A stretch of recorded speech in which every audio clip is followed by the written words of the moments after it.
Assalamualaikum warahmatullahi wabarakatuh. Merhaba arkadaşlar, kanalıma hoş geldiniz. Selamat datang kembali di channel Aku Jepal Hojah. Nah, kali ini kita tidak akan belajar bahasa Turki. Tapi kali ini kita mau sharing kepada teman-teman semua bagaimana cara mendaftar beasiswa di mana? Di Turki, sekolah di Turki. Beasiswa apa? Beasiswa YTB dan beasiswa TDV. Nah, dua orang di sebelahku ini adalah penerima beasiswa YTB tahun berapa? 2019. 2019 dan yang satu ini 2020. Nah, di sini kita akan berbagi trik dan tips gitu kan, cara mendaftar supaya keterima di univ-univ yang ada di Turki melalui beasiswa YTB dan juga TDV. Nah, sebelum itu kita kenalkan dulu teman-teman kita yang ada sekarang ini. Pertama, dari sebelah kiri, namanya siapa? Halo semuanya, perkenalkan nama saya Muhammad Abdul Fikar Tomar, biasa dipanggil Abil. Kalau asal kota itu dari kota Palu di Indonesia, itu daerah timur Indonesia. Sekarang baru masuk tahun pertama kuliah di Recep Tayyip Erdogan University jurusan kedokteran. Nah, selanjutnya abang di sebelah ini. Halo semuanya, perkenalkan nama saya Rizky Kurniawan, biasa dipanggil Rizky. Asal saya dari Riau, Pekanbaru, tepatnya di kota Rokan Hilir. Saya sekarang berkuliah di Recep Tayyip Erdogan University, jurusan Teologi Islam. Baru terima tahun ini ya, Ya, tahun 2020 tahun kemarin 2020 ya. ini. Nah, di sini kita akan berbagi triks dan tips cara keterima ya di beasiswa YTB. Nah, sebelumnya di sini kan pasti teman-teman nih masih bingung nih, apa sih beasiswa YTB itu? Dari kakak-kakak, abang-abang di sini bisa jelasin nggak apa itu beasiswa YTB? Udah Sini, ya. dari Kak Abil. Jadi yang kita tahu sama-sama kalau bahwasanya YTB itu merupakan salah satu beasiswa yang diberikan dari pemerintah Turki untuk mahasiswa-mahasiswa, bukan hanya mahasiswa Indonesia, tapi juga mahasiswa internasional yang ada di dunia ini, terutama untuk negara-negara yang berkembang, misalnya negara-negara yang ada di Afrika, yang ada di Asia. Jadi beasiswa ini diberikan kepada mahasiswa-mahasiswa internasional yang covernya itu banyak banget dan worth it sih kalau menurut aku worth it banget buat dicoba.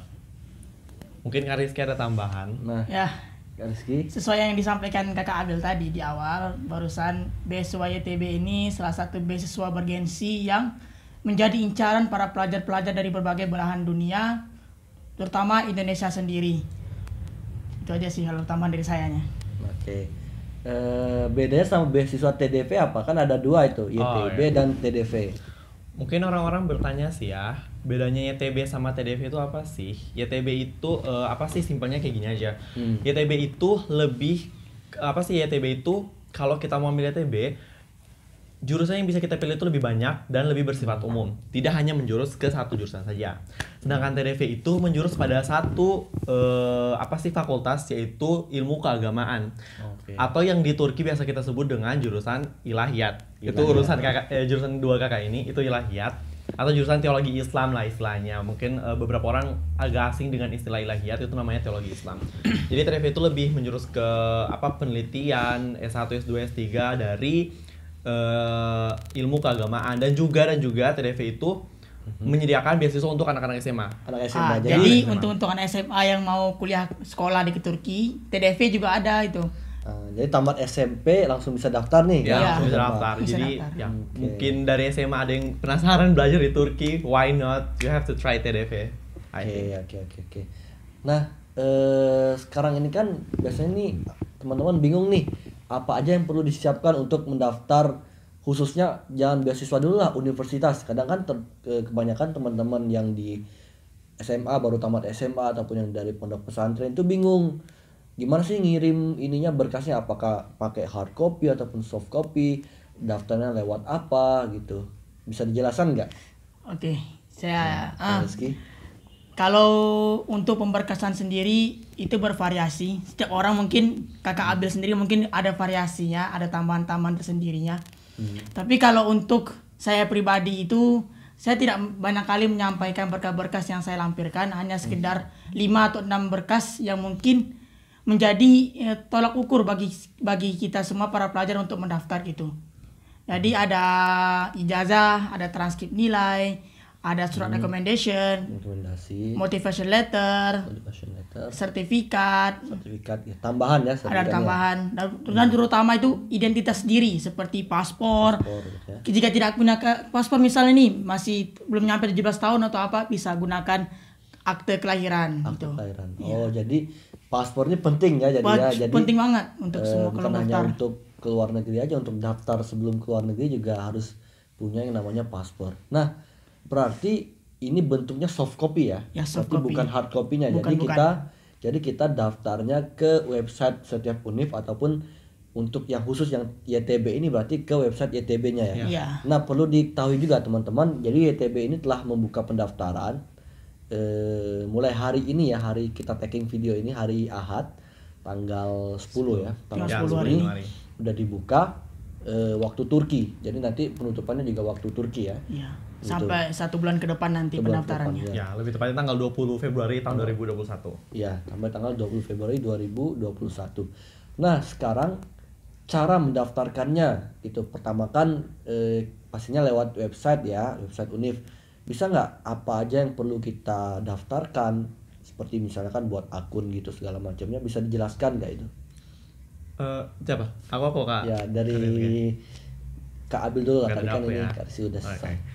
Jadi sebelum masuk ke jawaban untuk pertanyaan Kalmen, sekali lagi aku cuma bakal kasih info ke teman-teman semua di sini bahwasannya beasiswa ke luar negeri itu banyak, tapi YTB itu merupakan salah satu beasiswa yang proses pendaftarannya itu sangat mudah, karena kita tidak perlu surat-surat segala macam, harus dari rekomendasi dari pemerintah atau segala macam, harus translate ke bahasa Turki dulu segala macam, tidak.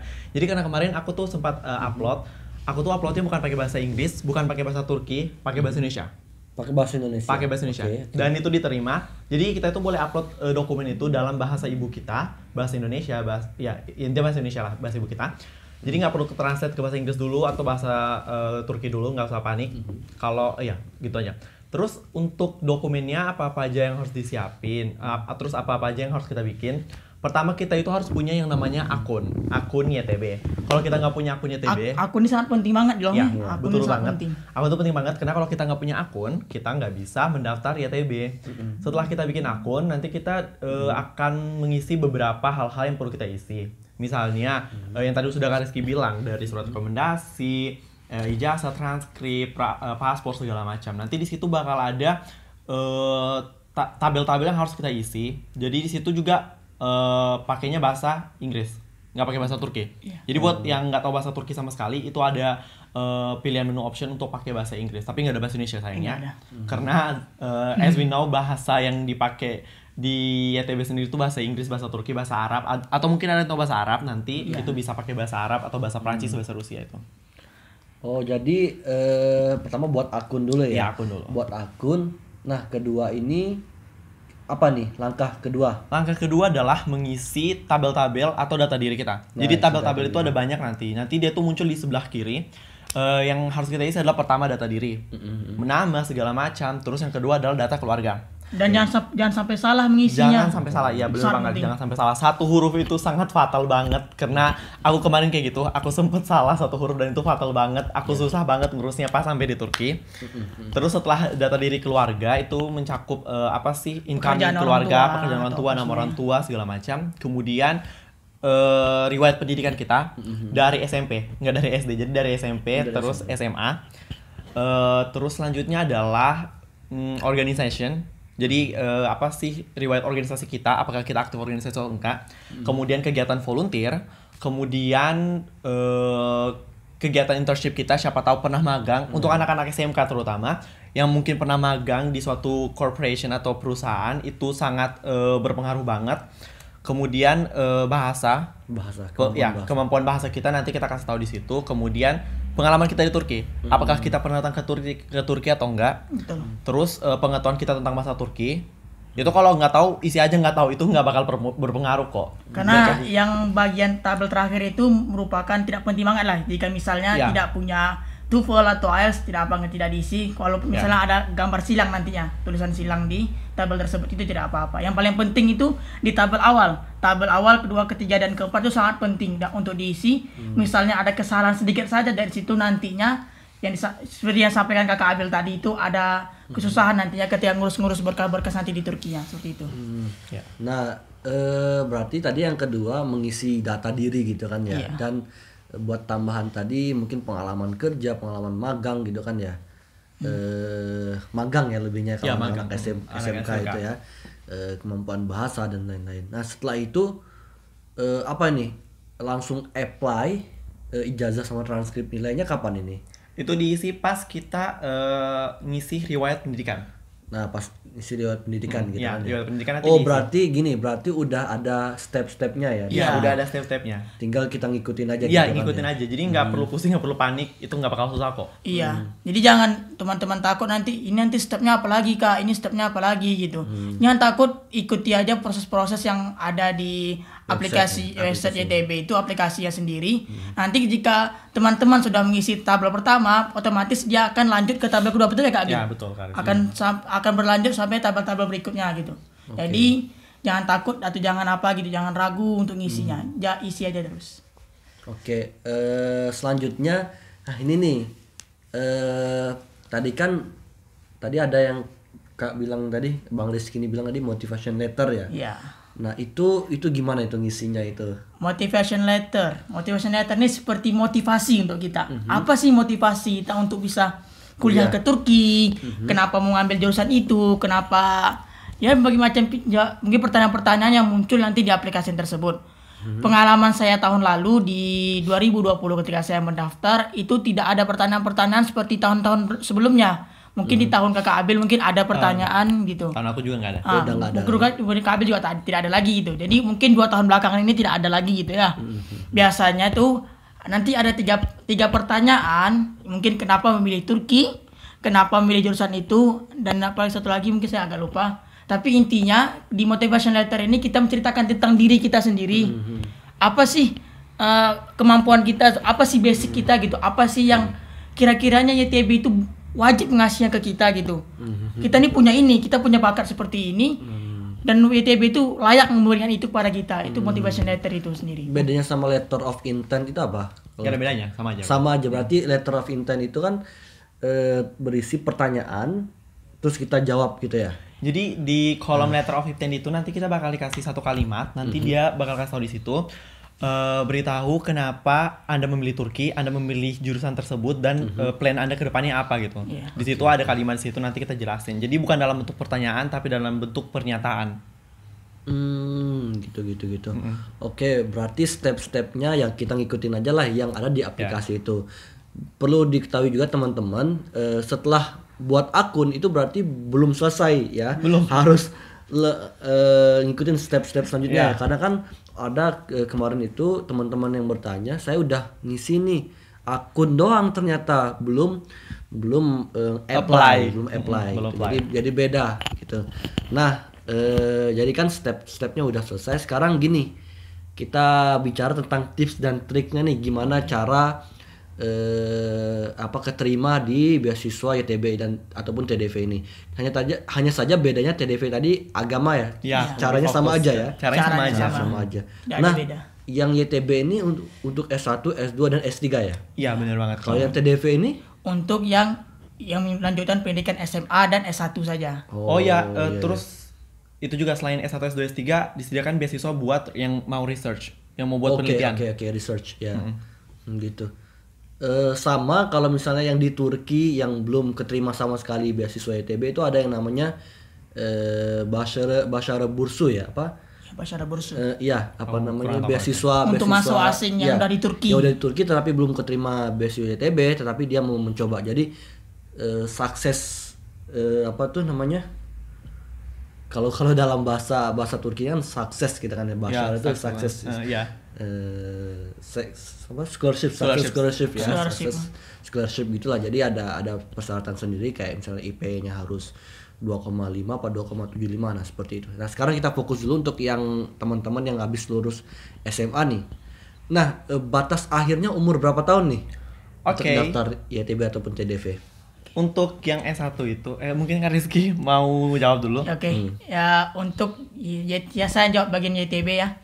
Untuk S1 sendiri itu batas umurnya 21 tahun, maksimal 21 tahun. Misalnya ada yang 23 tahun atau 24 tahun itu bisa mendaftar, akan tapi ketika nanti itu akan didiskualifikasi oleh pihak YTB biasanya. Gitu. Karena Kelewatan umurnya udah lewat gitu. Dan untuk S2 sendiri itu 30 tahun dan untuk S3 sendiri itu 35 tahun batas usia umurnya. Kalau misalnya teman-teman ada yang umurnya 22 kok bisa ngapply nih, emang bisa di-apply, akan tapi nanti berkas kita akan diskualifikasi oleh website itu sendiri nantinya. Nah, berarti ya minimal kelahiran 99 Ya, kali ya. 99. Mungkin tahun ini 2000. Mungkin tahun ini 2000. 2000. Tahun Iya. ini 2000. Pokoknya hitungannya 21 tahun gitu Iya. kan ya. Nah, sekarang tips dan triksnya nih. Sekarang kan gini, kita ngomong manisnya dulu lah. Kita ngomong manisnya dulu. Ketika daftar beasiswa YTB ataupun TDV ini manisnya gampang gitu kan daftarnya. Iya. Dan sekarang pahitnya kita ngomong di terakhir aja. Karena karena tidak enak kalau kita cerita pahitnya di awal, nanti orang udah kaku gitu. Iya. Udah pesimis gitu, tidak mau daftar Udah mereka jadi ya. pesimis juga. Nah sekarang kita bicara tips dulu lah, tips dan trik supaya bisa keterima gitu kan beasiswa YTB ini ataupun TDV. Mungkin Bang Abil ataupun Kak Abil nih mau kasih tahu. Kalau dari aku sendiri ya, masalah tips and trick sebenarnya nggak ada tips and trick sendiri. Karena aku jujur, aku pun coba ini hanya betul-betul peruntungan aja. Nggak ada tips and trick. Tapi setelah aku setahun di sini, pelajari apa-apa aja yang harus aku bikin, pelajari dari pengalaman-pengalaman sebelumnya, kayaknya ada beberapa poin-poin penting yang harus kalian catat untuk memudahkan kalian dalam proses pendaftaran dan mungkin bisa diterima untuk dapatkan beasiswa tersebut. Tips and trick yang pertama adalah ketika kita mengisi data diri, terutama motivation letter yang udah kita bahas dari tadi, motivation letter atau LOI. Di situ yang harus kita tekankan bahwasannya ketika kita mengisi MOI tersebut, kita nggak boleh bertele-tele. Pertama nggak boleh bertele-tele karena orang pasti bakal bosan lihat MOI yang panjang banget. LOI yang panjang banget itu bosan banget. Dan bayangin dari 1000 mahasiswa yang daftar, Lebih mana? yang banyak banget ribuan mahasiswa yang mendaftar, pasti mereka juga sumpek ya istilahnya dengan banyak kalimat. Intinya isi LOI itu yang singkat padat jelas, memberitahukan diri kalian. Nah contohnya nih, Ya, supaya bisa tadi cara mengisi letter of income-nya itu. kenapa? Supaya bisa keterima itu apa isinya tuh? Isinya singkat Bocoran padat jelas. sedikit lah. Oke, bocoran. Ntar aku kasih tahu LOI yang aku tulis kemarin itu apa. Aku bakal kasih tahu. Lanjut.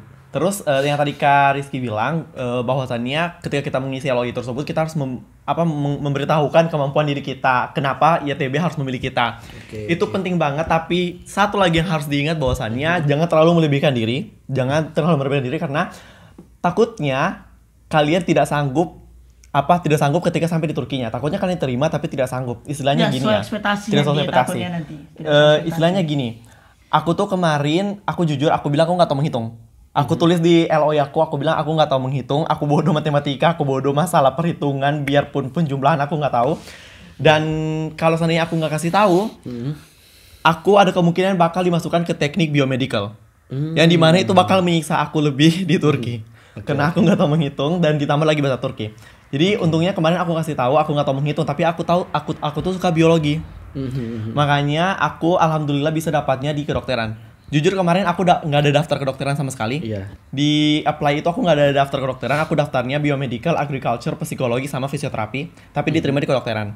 Kenapa wawancara aku bilangnya aku nggak tahu menghitung tapi aku suka biologi. Nah jadi dari pemerintah YTB-nya langsung menjuruskan aku ke jurusan kedokteran, padahal aku nggak milih. Nah isi dari LOI aku sendiri adalah yang pertama aku perkenalan diri aku. Habis aku perkenalan diri aku kasih tahu kegiatan SMP SMA aku yang berkaitan sama jurusan yang pingin aku tembak gitu, jurusan kedokteran. Terus selanjutnya adalah alasan saya memilih jurusan-jurusan tersebut, jurusan agriculture, biomedik dan kawan-kawannya. Kemudian alasan memilih Turki.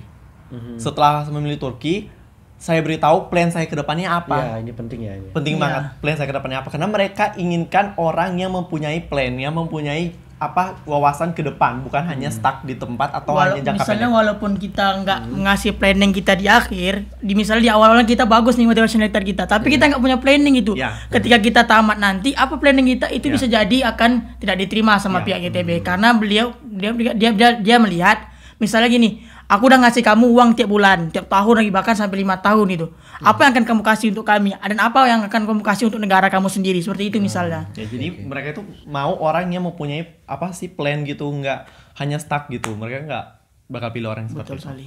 Jadi itu setelah itu aku kasih tahu kelemahan diri aku apa gitu. Berarti habis ngisi itu biasanya katanya yang tujuan kedepannya mau balik ke negara lagi terus bantu negara gitu ya. Contohnya gitu ya. ya. Contoh seperti itu.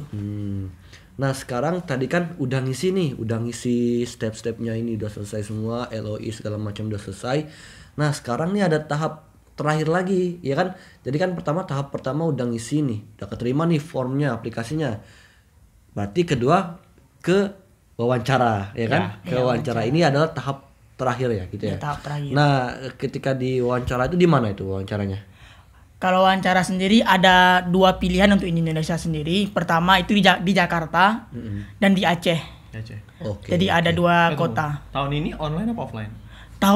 Tahun lalu kita offline karena waktu saya interview kemarin saya dalam bus. Online ya? Online. Online melalui Skype. Beliau akan meng-email kita, dari email kita akan mengirimkan jalur Skype-nya dari jam berapa. Misalnya nih, ini teman-teman harus tahu juga nih, karena tahun lalu banyak kejadian sekali teman-teman saya kayak gitu. Dia itu pukulnya tuh 11.45 misalnya. Beliau tidak memakai waktu misal di kota itu. Beliau akan memakai waktu Eropa. Jadi kita akan hitung mundur 6 jam dari itu. Misalnya, kayak saya contoh, saya kemarin itu di interview itu di email itu pukul jam 6 sore. Jam 6 sore. Iya, saya harus hitung mundur ke belakang. Berarti itu saya kemarin mulainya jam 12. Itu di mana tuh wawancaranya? Saya wawancara kemarin di Turki. Oh, di Turki. Karena saya udah di Turki ya. Iya. Jadi jam hitungannya itu jam mana? Jam ini ya. Jam Turki. Eropa, jam Eropa jam nanti. Eropa. Jadi beliau akan mengarahkan kita ke jam Eropa, jam 6 sekian waktu Eropa. Artinya di negara-negara kita, misalnya di Indonesia, teman-teman di Indonesia yang mau mendaftar itu coba dihitung mundur gitu. Misalnya jam 6 berapa gitu di Indonesia-nya, pukul bisa jadi jam 11 atau jam 12 siang. Dan di Turki begitu juga gitu. Dan itu banyak jadi kesalahan. Teman-teman telat 1 menit saja, ini bisa jadi pelajaran. 1 menit saja kesalahan itu akan dibatalkan untuk interviewnya.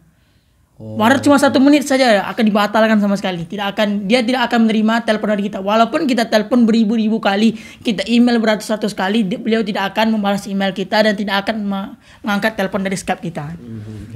Jadi interviewnya ini pakai bahasa Inggris atau Turki atau Arab apa nih? Oke. Aku bahas sedikit untuk masalah yang offline dulu ya Kak Omen. Offline. Soalnya kan yang dia punya pengalaman kan online ya. Jadi kena coronavirus, kena pandemi. Intinya kita berharap semoga pandemi cepat berakhir, amin. Amin. Agak lebih tegas, agak lebih ganas sih ya sistemnya, karena telat semenit itu enggak yang online, telat semenit ya, telat semenit itu langsung batal dan itu menakutkan sekali, dan alhamdulillah aku nggak dapat yang seperti itu. Untuk yang offline, seperti yang Rizky bilang tadi, itu ada 2 titik di Aceh sama di Jakarta. Tapi kemarin aku sempat bicara sama pewawancaranya untuk YTB. Kita itu anak Indonesia Timur itu yang mendaftar itu banyak banget, dan yang lolos itu banyak banget. Tapi saya nggak bisa sempat ke Jakarta atau ke Aceh dikarenakan kendala biaya. Jauh ya? Ya, karena jauh. Kita orang-orang Indonesia Timur tuh ke Jakarta itu harus transit sekali dulu, terus harus naik pesawat yang berbeda, bahkan mungkin 2 jam, dan itu nggak memakan biaya yang sedikit. Nah, jadi kemarin kan sempat bahas sama si pewawancaranya dari ITB, bahas-bahas sedikit. Kan aku kan anak Palu ya, anak Indonesia Timur. Karena kita orang Palu, jadi susah banget buat ke Jakartanya. Nah, jadi kemarin aku sempat bicara sama pewawancaranya dari ITB langsung. Kita bahas masalah ini, dan alhamdulillah sebenarnya sudah sempat ketemu titik terang, bukan titik terang sih, kayak care apa sih care? Inilah solusinya. Solusinya. Kemarin bakal dibuka 1 titik lagi di Makassar.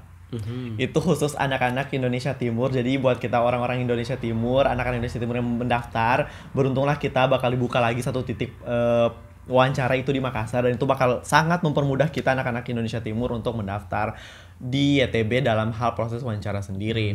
Jadi seperti itu sih. Ini tempatnya apa nih? Kedutaan apa sih? Oh iya, mungkinnya bertanya-tanya ini diadakan di mana sih? Kemarin aku sempat wawancara di Jakarta. Jadi aku fokusnya ke Jakarta, maksudnya aku bahas di Jakarta. Jadi di Jakarta itu kemarin kita wawancaranya itu bukan di Kedutaan Besar Turki, melainkan di Universitas Indonesia, di fakultas apa itu aku lupa banget fakultas apa. Intinya di UI, bukan di Embassy Turki. Oh iya, terus juga di angkatan aku kita ada tes matematika. Oh gitu. Iya. Ada tes Jadi- matematika 12 nomor, tapi yang dasar sih penyumbang pengurangan aljabar, tapi tetap aku nggak bisa kerjain sih. Oke. Berarti ya intinya nanti tunggu pengumuman aja di mana tempat ininya, tempat interview ya. wawancaranya. Intinya kalau misalnya nanti di application itu nanti ada tambahan Makassar, artinya sudah buka gitu di Makassar. Biasanya setahu saya itu cuma 2 saja, Jakarta sama Aceh. Jadi ada 2 tempat pilihan sendiri. Kalau dulu di tahun 2017 nggak salah yang di Turki itu bisa di KJRI ya kalau nggak salah. Aku kurang tahu kalau itu. Belum tahu kita. Ya paling nanti intinya tunggu lihat aja lah. Ya, Lihat. kedepannya gimana? Kedepannya gimana. Apakah pandemi Karena bakal berubah-ubah berakhir? gitu kan ya. Berubah-ubah. Setiap tahun itu berubah-ubah sistemnya.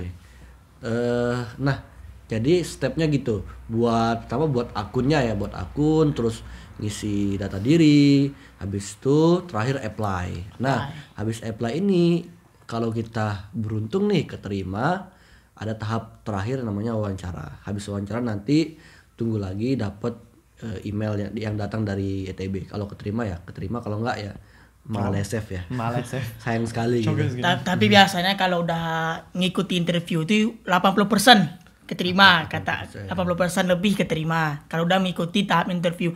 Karena dari interview itu nanti itu udah diseleksi dari ribu-ribu orang Indonesia yang mendaftar. Biasanya itu 80 orang ya, atau 50 orang yang akan diambil untuk interview. Misalkan tahun lalu kemarin itu kita yang tahun 2020 itu cuma 23 orang atau 26 orang yang diterima untuk beasiswa YTB ini, sangat dikit sekali daripada tahun-tahun biasanya Oke. gitu. Berarti kita ambil kesimpulan, ya tadi kan ya kayak gitu lah, manisnya gampang gitu kan daftarnya. Nah untuk pahitnya kan yang daftar ini pasti ribuan ya, pasti ya Bahkan jutaan ratusan. orang dari berbagai belahan dunia Iya. sana gitu. Iya. Kita harus bersaing. Ribuan gitu, berapa ribu gitu kan. Nah ya kemungkinan keterima itu Kecil juga. kecil banget juga. ya, Kecil banget. Jangan, maksudnya, tapi jangan di sini jangan nyerah. Iya, jangan pesimis Jangan. dulu. Jangan pesimis. Kita Nanti nggak ada yang kalau- tahu rezeki kan. Nggak tahu rezeki. Bukan karena kita bilang begini jadinya Iya. takut teman-teman buat daftar. Iya. Takut nanti kalau dengar video ini, "Ih, pesimis lah aku nih, nggak yakin nggak lulus nih." Iya. Bukan. Kita coba aja, walaupun kuota Indonesia itu sangat sedikit Iya. untuk YTB, ya coba aja, mana tahu rezeki Coba. Di samping kalian itu juga gitu. kita mikirnya realistis juga sih Iya. Iya, sebenarnya. realistis. Karena ya orangnya banyak yang daftar, ya bisa dibilang untung-untungan juga. Tapi bener di samping untung-untungan juga ya kita juga harus tahu diri, mempersiapkan diri dengan baik. Nilainya nih anak-anak yang masih kelas 2 SMA, 3 SMA, yang di pondok juga yang belum lulus, ini nilainya bukan berarti harus rendah gitu kan ya. Memang nilai bukan Jadi patokan. jadi patokan, Ya. cuman karena ini kan karena ya orang sekarang hitam di atas putih, ya mau gimana lagi kita juga Iya. ngikutin gitu. Mau kita harus belajar supaya dapat nilai yang standar lah, Ya, standar standar lah. gitu. Tapi Gimana, Anju? kalau nilai itu kemarin aku kasih bocoran juga sedikit ya, Oh iya, buat bocorannya. kakak-kakak di sini. Aku tuh kan daftarnya kedokteran dan nilai minimal kedokteran itu adalah 90. Wow. Untuk ya ini info ya buat kedokteran, farmasi dan kedokteran, farmasi dan kedokteran gigi yang mendaftar 3 jurusan itu harus punya nilai minimal 90. Jadi mungkin teman-teman di sini berpikir bahwasanya nilai rapor saya di atas 90 atau 95 mungkin tidak. Unfortunately nilai raporku itu di bawah 90. Oke. Dan saya keterima di kedokteran. Jadi ini benar-benar peruntungan banget. Peruntungan. Karena Jadi kita nggak karena tahu. kita nggak tahu. Karena gini loh, banyak sih teman-teman yang mendaftar, ada yang juara 1, juara 2, bahkan yang terbaik di kelas di sekolahnya itu bisa nggak terima. Kadang ada yang mereka mungkin yang nilainya pas-pasan bisa diterima. Karena kita nggak tahu nasib orang berbeda-beda. Orang berbeda ya. Kalau teman-teman tahu sistem SNPTN, gitu udah sistemnya. Kita Ya, tiada yang tahu siapa yang lolos, siapa yang tidak lolos. Ya gitu. Jadi ya sistemnya ya kayak gitu. Ya intinya ya tetap berusaha aja. Untuk yang daftar mandiri gimana lihatnya, nanti lihat aja di video, akan aku takan di deskripsi video nanti, atau bisa klik link di atas ini. Nah, untuk yang beasiswa ini yang mau bertanya-tanya silakan tanyakan di kolom komentar. Intinya ini adalah bukti ya kakak-kakak yang udah lulus keterima YTB di Turki. Nah, kalau misalnya teman-teman tetap mau kuliah di Turki, bisa ada jalannya dengan jalan cara daftar mandiri. Cara daftarnya tinggal lihat aja di video. Video sebelumnya aku telah menjelaskan. Plus juga udah aku kasih tahu cara mendaftarkannya, cara mendapatkan link pendaftarannya. Intinya untuk saat ini teman-teman yang sedang ada di Indonesia siapkan pertama ya ijazahnya, transkrip nilainya, paspor. Ya, Itu paspor. yang paling penting ya. Tiga Tiga yang yang paling penting. Nah, untuk yang tambahan sedikit untuk yang mandiri ataupun siapa aja lah, bukan mandiri aja, yang beasiswa juga, kalau bisa tuh ijazah sama transkripnya bahasa Inggris ya, karena kan internasional kan ya. Jadi bisa diterjemahkan ke penerjemah tersumpah gitu, ataupun minta dari sekolah Dari gitu. sekolahnya langsung, ya. Dari sekolahnya langsung gitu.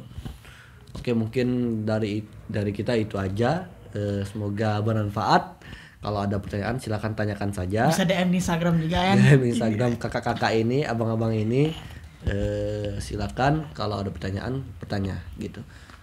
Cukup sekian. Assalamualaikum warahmatullahi wabarakatuh. Sampai jumpa. Bye bye. Görüşürüz. Görüşürüz.